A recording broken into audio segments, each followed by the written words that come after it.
அஸ்ஸலாமு அலைக்கும் ரஹ்மத்துல்லாஹி தஆலா பரகாத்துஹு.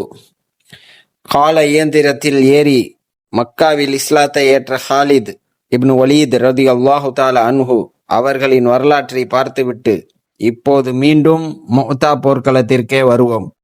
3 மாபெரும் இஸ்லாமிய தளபதிகள் அடுத்தடுத்து வீர மரணம் அடைந்த பின் இஸ்லாமிய கொடி தரையில் விழும் அந்த ஆபத்தான தருணத்தில் 3000 முஸ்லிம் வீரர்களின் உயிரை காக்கும் மாபெரும் பொறுப்பு ஹாலித் இப்னு வலீத் என்ற அந்த புது போராளியின் கைகளில் கொடுக்கப்படுகிறது.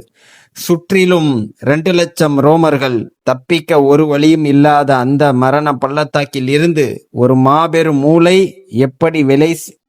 எப்படி செயல்பட்டது? வாருங்கள், உலக வரலாற்றில் ஒரு போரியல் ஆகச்சிறந்த உளவியல் தந்திரத்தை, சைக்காலஜிக்கல் வார்ஃபேர், அதை பற்றி நேரில் பார்க்கலாம். ஹாலித் பின் வலீத் ரலியல்லாஹு தஆலா அன்ஹு கொடியை கையில் ஏந்திய போது அன்றைய பகல் பொழுது முடிய தொடங்குகிறது. எப்படியோ சமாளித்து அன்றைய போரை நிறுத்திவிட்டு முஸ்லிம் படையை பாதுகாப்பாக கூடாரத்திற்கு திருப்பி கொண்டு வந்தார் ஹாலித். இரவு கழிந்து விட்டது. ரோம படையினர் தங்களின் வெற்றி உறுதியாகிவிட்டது என்ற மமதையில் உறங்கச் சென்று விட்டார்கள். ஆனால் நபித்தோழர் ஹாலித், அவருடைய மூளை உறங்கவில்லை. 2,00,000 பேரை கொண்ட ஒரு முரட்டுத்தனமான படையை வெறும் 3000 பேரை கொண்டு நேருக்கு நேர் மோதி வீழ்த்துவதென்பது சாத்தியமில்லாத ஒன்று என்பதை அந்த இராணுவ மேதை கணித்தார். அவர்களை உடல் ரீதியாக வீழ்த்துவதை விட உளவியல் ரீதியாக உடைக்க வேண்டும் என முடிவெடுத்தார். அந்த ஓர் இரவில் உலக இராணுவ வரலாற்றில் எவரும் சிந்திக்காத ஒரு மாபெரும் திட்டத்தை தீட்டினார் ஹாலித் பின் வலீத் ரலியல்லாஹு தஆலா அன்ஹு. நள்ளிரவு தாண்டுகிறது. ஹாலித் தனது வீரர்களை எழுப்பினார். இருட்டிலேயே முழு படையை மாற்றி அமைத்தார்.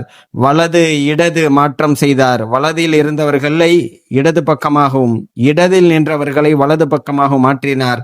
முன்வரிசையில் இருந்தவர்களை பின்வரிசைக்கு கொண்டு சென்றார். பின்வரிசையில் இருந்தவர்களை முன்வரிசைக்கு கொண்டு வந்தார். பின் பள்ளத்தாக்கில் நின்றவர்களை முன் பள்ளத்தாக்கிற்கு மாற்றினார். கொடிகளின் வரிசைகளையும் மாற்றினார். படை தடவாளங்களையும் அமைப்புகளையும் முற்றிலுமாக மாற்றி வேறு புதிய தோற்றத்தை உருவாக்கினார். இதனால் தொடர்ந்து பல நாட்களாக போரிட்டு கொண்டிருக்கும் ரோமர்களுக்கு முஸ்லிம் முன்கள வீரர்களின் முகங்கள் நன்கு பரிச்சயமாகிவிட்டன. அடுத்த நாள் காலை விடுகிறது. போர் தொடங்கும் போது முற்றிலும் புதிய முகங்களும் புதிய கொடிகளும் புதிய கவசங்களும் தங்களுக்கு எதிரே நிற்பதை கண்டால் இரவோடு இரவாக மதீனாவில் இருந்து முஸ்லிம்களுக்கு மாபெரும் புதிய படை உதவிக்கு வந்துவிட்டது என்று ரோமர்கள் நம்புவார்கள்.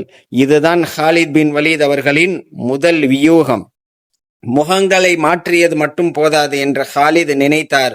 வடிவத்திற்கு சற்று முன்பாக முஸ்லிம் படையில் இருந்து சிறு குதிரை படைகளை போர்க்களத்திற்கு வெகு தொலைவில் பின்புறமாக அனுப்பி வைத்தார். சூரியன் உதிக்கும் நேரம் ரோம படை அணிவகுத்து நிற்கின்றன.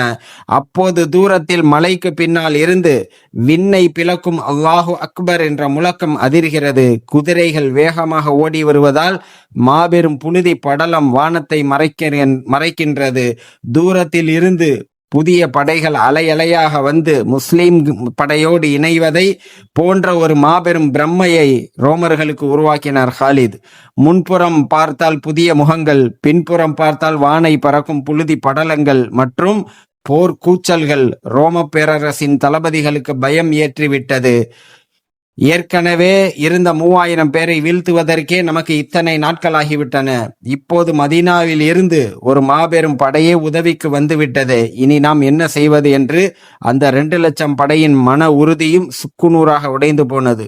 ரோமர்கள் குழப்பத்தில் ஆழ்ந்திருந்த அந்த வினாடியை பயன்படுத்தி கொண்ட ஹாலித் தனது படையை வெறிகொண்டு தாக்க உத்தரவிட்டார். புதிய படை வந்துவிட்டது என்ற அச்சத்தில் இருந்த ரோமர்கள் முஸ்லிம்களின் இந்த மூர்க்கத்தனமான தாக்குதல்களை சமாளிக்க முடியாமல் சற்றே பின்வாங்க ஆரம்பித்தார்கள். இதுதான் சரியான தருணம் என்று கணித்த ஹாலித் தனது படையை மெல்ல மெல்ல பின்னோக்கி நகர்த்தினார். ரோமர்கள் நினைத்திருந்தால் முஸ்லிம்களை துரத்தி சென்று தாக்கியிருக்கலாம். ஆனால் அவர்கள் துரத்தவில்லை. காரணம் என்றால் முஸ்லிம்கள் தங்கள் பாலைவனத்தின் மைய பகுதிக்கு இழுத்து சென்று அங்கே பதுங்கியிருக்கும் அவர்களின் புதிய படைகளை கொண்டு தங்களை முற்றுகையிட்டு அழித்து விடுவார்கள் என்று ரோமர்கள் பயந்தார்கள். இது ஹாலித் விரித்த மாபெரும் வலை என்று நினைத்து ரோம படை முஸ்லிம்களை துரத்தாமல் அப்படியே நின்றுவிட்டது. எந்த ஒரு சேதாரமும் இல்லாமல் எஞ்சியிருந்த அத்தனை முஸ்லிம் வீரர்களையும் பத்திரமாக மீட்டு கொண்டு வந்து மதீனாவை நோக்கி வெற்றிகரமாக பின்வாங்கினார் ஹாலித். மொத்தா களத்தில் மொத்தம் வீர மரணம் அடைந்த முஸ்லிம்களின் எண்ணிக்கை வெறும் 12 நபர்கள்தான். 3000 பேருக்கு எதிராக 2 லட்சம் பேர் மோதிய ஒரு போரில் வெறும் 12 பேரை மட்டுமே இழந்து ஒட்டுமொத்த படையையும் பத்திரமாக மீட்டது என்பது இராணுவ வரலாற்றில் ஒரு மாபெரும் அற்புதம். மதீனாவில் நபி அவர்கள் அல்லாஹுவால் திரை அகற்றப்பட்டு மூத்தா களத்தில் நடப்பதை மதீனா பள்ளிவாசலில் இருந்தபடியே வர்ணனை செய்து கொண்டிருந்தார்கள். 3 தளபதிகளும் கொல்லப்பட்டதை கண்ணீரோடு கூறிய நபி அவர்கள் இறுதியாக ஒரு வார்த்தை சொன்னார்கள். அல்லாஹுடைய வாள்களில் ஒரு வாள் கொடியை ஏந்தி இருக்கிறார். அவர் மூலமாக அல்லாஹ் முஸ்லிம்களுக்கு மாபெரும் வெற்றியை கொடுத்து விட்டான் என்று. நபி அவர்களால் அங்கீகரிக்கப்பட்ட அந்த அல்லாஹுடைய வாள் அதற்கு பின் இஸ்லாமிய வரலாற்றில் எந்த ஒரு போரிலும் எந்த ஒரு வல்லரசிடமும் தோற்றது கிடையாது. இந்த மூத்தா போர்க்களத்தை பற்றி அந்த ஹாலித் பின் வலீத் ரலியல்லாஹு தஆலா அன்ஹு சொல்லுகின்ற நேரத்தில், இந்த மூத்தாவுடைய நாளில் 9 வாள்கள் என் கையால் உடைந்து போனது, நான் யமன் நாட்டில் செய்த ஒரு வாளை தவிர என்று அவர் அந்த இடத்திலே நபிகளார் இடத்திலே கூறினார் என்றால், எப்பேற்பட்ட தாக்குதல்களை அந்த வல்லரசிடம் காட்டிவிட்டு அந்த படையை கூட்டி வந்திருப்பார் என்பதை நாங்கள் புரிந்து கொள்ள வேண்டும். இந்த தாக்குதல்களால் ரோமர்களுக்கு ஒரு எச்சரிக்கையாக இருந்தது, பாரசீகத்திற்கு ஒரு எச்சரிக்கையாக இருந்தது. முஸ்லிம்களுடைய பலம், வீரம், வியூகம் எல்லாம் என்னவென்பது உலக வல்லரசுகளுக்கு தெரிய ஆரம்பித்தது. இதை உருவாக்கிய ஒரு தோற்றம் அது ஹாலித் பின் வலீத் ரலியல்லாஹு தஆலா அன்ஹு அவர்களுக்குத்தான் கிடைக்கும் என்பதை நாங்கள் பார்க்கிறோம். அஸ்ஸலாமு அலைக்கும்.